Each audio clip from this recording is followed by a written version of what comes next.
Force and the Navy that you have the absolute right to refuse to take part in these criminal wars, and that's a right that all of you should exercise. You have no reason to go put your life on the line and kill and die for profit.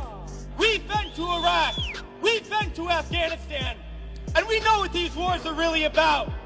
And we joined the military for many reasons. Because we need a college education, because we need a job, because we need health care. And then we joined the military, and they tell us that our enemies are poor people in caves in Afghanistan, or poor people in the deserts of Iraq. But we've been to those countries, and we know that our enemies are not other poor people abroad. Our enemies are the people that laid us off from our jobs, that denied us health care, that make it impossible to get an education. Our enemies are not in the poorest countries on the planet, but right here in the richest one.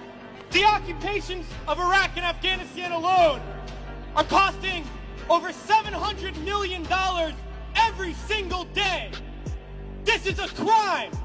Every single day, while so many of us are hurting. Well, I think all of us here, and the vast majority of people in this country, would agree that we can spend $700 million a day better than bombing people that we have no reason to bomb.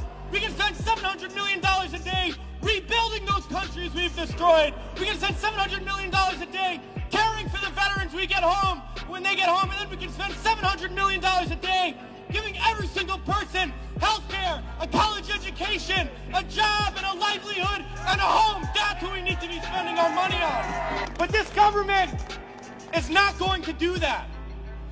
They're not going to use the money in that way. They're not going to end the wars. And they're not going to do it because it's not our government. It's their government. It's the government of the rich. It's the government of Wall Street, of the oil giants, of the defense contractors. It's their government, and the only language that they understand is shutting down business as usual. And that's what we're doing here today, and we're going to continue to do until these wars are over. It's crystal clear now that these wars are going to continue and expand and go into other countries. That is the trend. That is what we know, that there is perpetual war, and it's only going to stop if the people stand up and stop it. And that's what we're